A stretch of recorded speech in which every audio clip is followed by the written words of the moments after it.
So I'm here with Christian Elden, Greg Johnson's lawyer, in the matter of him being deported from Norway.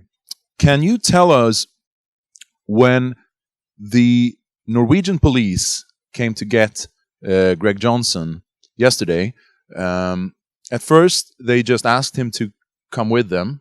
They didn't say he was arrested. And when he asked if he was arrested, they said yes, but they refused to say why. Can you tell us about the legal circumstances there? Does the police have to tell a person why he is arrested? Yes, they always have to do that. And what they've done in this case is that they say, well, he's not arrested, but he's put in custody on the Alien Act, which means they say he's a threat for Norwegian security. So they have put him in prison for 2 days and want to deport him out of Norway. They said that he is deported to the media, the Norwegian Security Service, the PST. They sent to the media that he is deported according to paragraph 106. Can you tell us what paragraph 106 is? Well, the paragraph 106 is just a paragraph saying that he might be put under detention, but it goes for everyone from other countries who is then arrested or put in detention in Norway. The real paragraph is paragraph 126, which means that they claim he's a danger for Norwegian security. So that's why they have put him under deportation. And in what way do they say that he is a danger to Norwegian security? They say that he represents right-wing arguments, that he's an extremist in the right-wing argument, and that it will create danger for the Norwegian society if he's allowed to speak in Norway. So is it illegal to have right-wing opinions in Norway? Until today, I didn't think so. Let me just read a quote given to Aftenposten, the evening news, a Norwegian newspaper. And this is a quote by a representative of PST, which is the Norwegian Security Service. They say it is important that he was arrested before he was allowed to give a presentation for the audience.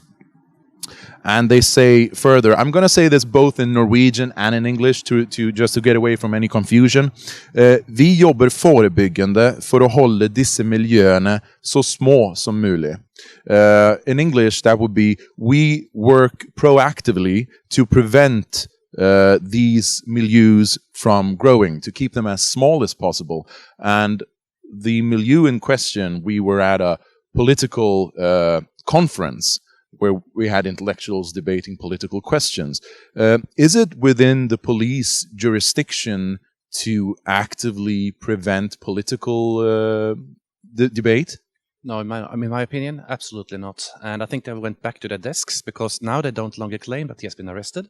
They say he's been detained under the Alien Act, and by reasoning that he's a threat for Norwegian security. So it's a kind of new arguments than what they had yesterday. But still, the focus is that they don't want him to speak. They don't want him to give his opinion in Norway, and that's why they want to expel him. So we can say quite explicitly that he was arrested for his political opinions. Yes, obviously, that's what they argued when they want to deport him. Has anything similar to this happened before in Norway? I'm not familiar with any kind of cases where they have sent people out of the country just because of their opinions. They have used the same law some years ago on the motorcycle gangs. When they have a party or something entering Norway, they want to send them out of Norway before the party starts because they say this is preventing crime. But it's another thing to prevent crime than to prevent the speeches. Right. So is there anything he can do legally to fight this arrest if it is not according to the law as it should be? Yes, we made a complaint on this one, but it won't be treated before Monday, Tuesday. So in the meantime, he will leave Norway. He wants to leave voluntarily, but at this time, the police has put him in custody and want to keep him until they can put him on a plane to Hungary tomorrow. Is he prevented from entering Norway again?